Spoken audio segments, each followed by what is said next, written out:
Well, please join me in welcoming Ross as our final speaker of this afternoon's segment.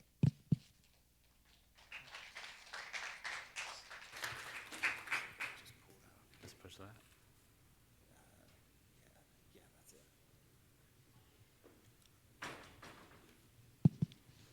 Start of the work week. Sun shining.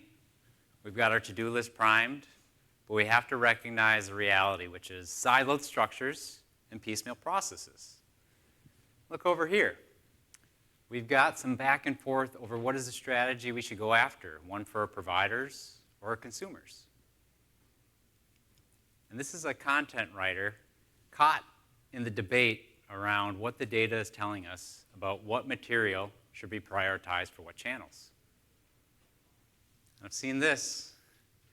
Another less than successful review because our digital assets are misaligned and caught in legal limbo. What once looked to be a productive week is a distant dream, and we're waving for help because the context switching won't stop. Head in hands, we wonder, is there help, or is the world at work against us for good? But no need to hang heads. This is not defeat. This is just the beginning of the story of how the right structure and process helps pharma marketers unleash their productivity. And I know spoilers are frowned upon at times, but I at least have to show you a glimpse of the happy ending. And so with marketing agility, we see very real results. We see people-first culture, happy employees and customers, because a way of working through that operational effectiveness brings value sooner, learning sooner. And those learnings turn into the business impacts because we can take advantage of innovation and we can drive towards what the customer really needs. We'll revisit this before we wrap, but let me talk a little bit more about what this Agile is. So Agile is this flexible approach to being customer-centered and delivering that value. In a nutshell, we want to create clarity and focus, getting the right people on the right work at the right time. And in order for these behaviors and these mindsets to manifest, we need the systems to support it. We need a responsive structure. We need adaptive processes. We need that to unlock the potential of the people. And so that's what we'll focus on today. Specifically the structure and process. Could go on in detail about any one of those, but dynamics of that which has unleashed the productivity of people. Now structure, it's an amazing thing. It shapes movement, it amplifies force and can create scale. It can hinder or it can help. Harvard professor Alfred Chandler said, unless your structure follows strategy, inefficiency results. If your structure, though, meets the strategy in your organizational design and your operating model, that's where magic happens. So we're going to look at this organizational design and operating model in a little more detail. So with an organizational design, we really want to bring teams together around the strategy. Strategy evolves, right? So our design of the organization should as well. When we think about this, we need to start to shift that paradigm around the organization as the rigid hierarchy to the organization as a nimble network. Now, when we're able to do this and create the more adaptive system and approach, what we see is we're connected but independent in the right ways. We have a focus on the right outcomes with end-to-end delivery capabilities, and we have flexible and fungibility to the resources we deploy.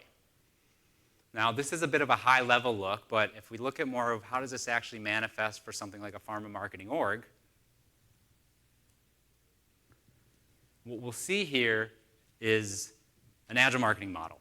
We've got leadership teams, strategy group, execution teams. If we look first at the execution teams, what we've got going on is a reason for people to collaborate and come together, focused around a value stream or a customer, payer, patient, provider.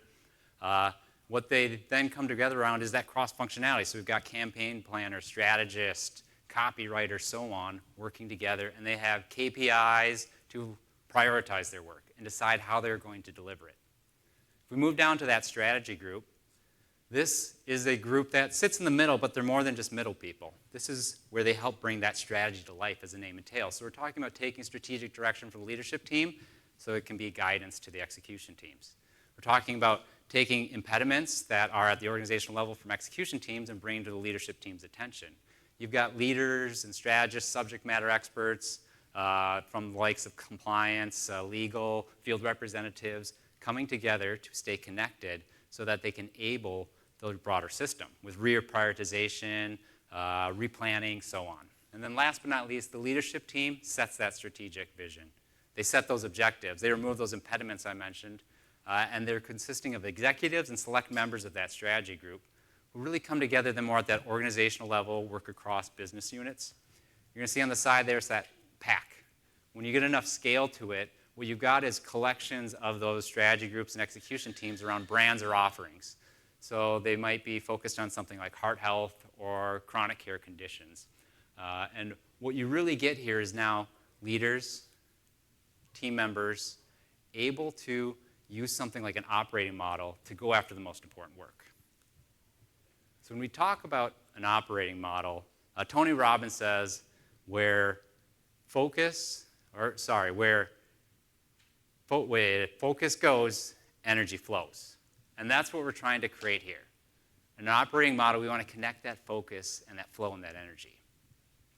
So when I talk about something like a strategic operating model or connecting things, such as the vision all the way through the tactics, I like to think of a steel thread because it offers strength to keep something securely anchored, but allows for movement.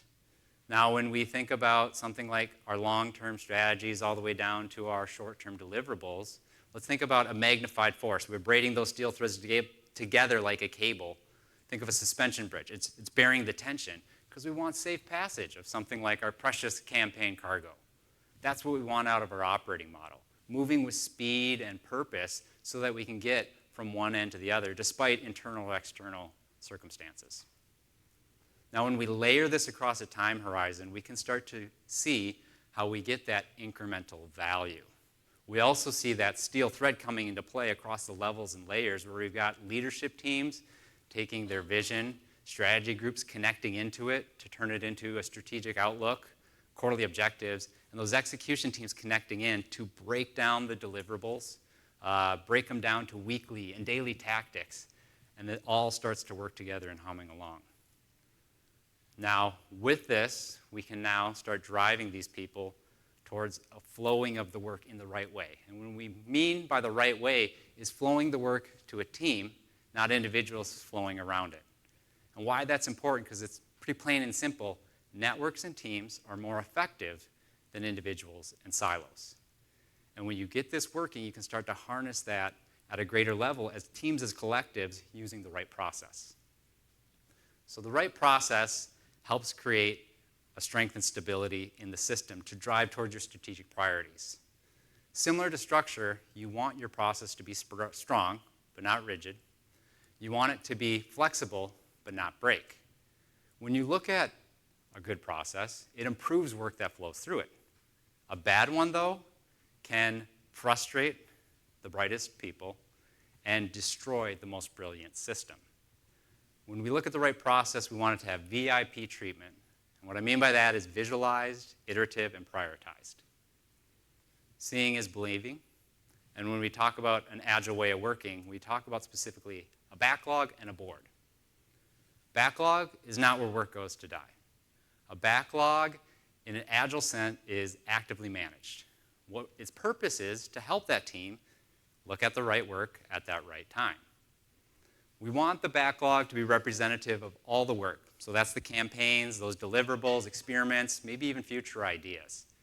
And then we organize it based on customer and business value. Now, we couple the backlog with the board. Most agile ways of working use some type of board, and it's really a workflow that shows everything you need to go from the start to the end. Now, we want to move this work and flow it through the board. We want it to be moved as effectively as possible, so we look to break down those campaigns into those deliverables and tactics, because that'll achieve optimal flow. And flow is important. So that's our intent. We want to flow value to the customers. We want to get those learnings so we can flow them back into the system and repeat. And the board also allows that visualization so we see where's work getting blocked? Where are there dependencies? Do we have bottlenecks? Because then we can continuously improve on that process. Now that we've got some visualization. Let's talk about iteration. So what we want to do now is create rhythms and routines to optimize that flow even further. Now, with that board and that visualized workflow, that's a great start. We have to account for other dynamics, such as the people involved. There's many things that go on when we have to start to think about flowing the work iteratively through our process. And in order to do that effectively, we need to account for those people and how you drive value from one end, from the start, all the way to the finish. Now with this, we have routine efforts that take place. So typically, we talk about planning on a routine basis that then allows us to take that backlog we talked about, highest order of work. You can move it through iteratively and incrementally, and you can reflect on it often. Now there's not one size that fits all or one methodology that fits all, but Kanban and Scrum are a couple frameworks that commonly come into light. Quick difference between them is that with Kanban, it's sort of choose your own adventure to a degree, or the team really decides when and where they take advantage of rhythms and routines. The iteration is this. In Scrum, we leverage things a little more about a time box. So a few week time frame to bring work through collectively and move it from one end to the other so that you can have the routine and planned times where you deliver, where you reflect. Kanban can be great when we don't have as much plan or we can't plan the work out as far. We want small batch sizes. Scrum can be great in an iterative campaign development where there's a priority on being able to deliver according to set milestones or realize value at set dates. But regardless of which approach is taken, marketers typically will borrow across them and create a hybrid work that works best for them. And regardless of what approach they take, prioritization is key to deliver the value. So in an agile way, it's not about doing the same work or more work. It's about doing the right work. And that's about saying no to the okay, not now to the good, so greatness can be achieved.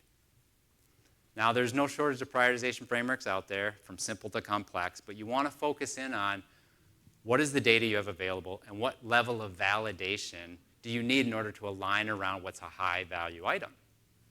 Let's take this impact effort matrix to see how you can add some prioritization punch. So what we have is able to, as the name entails, look and categorize things based on the impact and effort. So the top quadrant, quadrant 1, those are the must-dos. High value, low hanging fruit, low effort. We move over to quadrant 2, we have to think through this a little bit more. This is about deciding when to do it, because other work can easily crowd it out, because this is a higher effort but high impact there, or we want to break down that work so that we don't get a too big project that doesn't move. If we move down to quadrant 3, low impact, low effort, we have to be mindful here, because even though it's low impact, we can still run the risk of it being urgent or wanting to stay busy with things. Now, if we move over to 4, which is the delete, this is high effort but low impact. We might think no brainer, don't do, but we have to recognize this work. It could be a web page that we revisit often to make updates, but we don't reflect upon are people actually using it. And so regardless of this work falls, prioritization is important, because when everything's a priority, nothing's a priority. And so that's why it's critical to have that VIP treatment to your process. Visualize it so we see it, iterate upon it, incremental delivery, and prioritize it so we know which needs to come in first.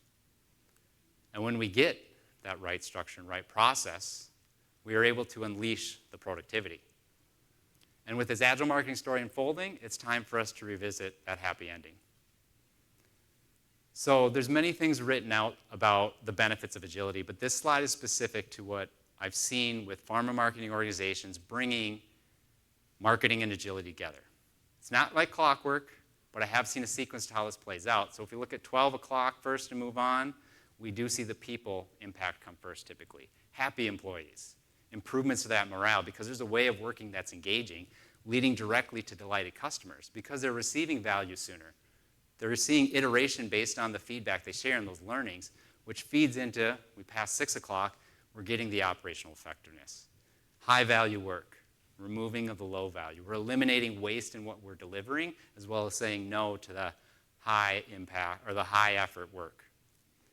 And when we move past 9 to the top of the hour, those bottom line impacts show to the tune of tens of millions in cost savings that then we can reallocate to where they do the most good, where we get highest return on ad spend and return on investment.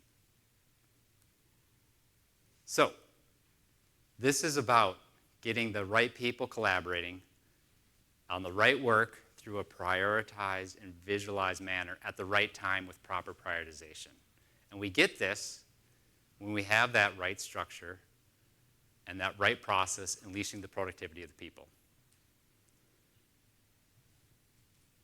If you too are eager to master marketing agility, ask yourself these questions. Is your structure designed around the customer for value delivery?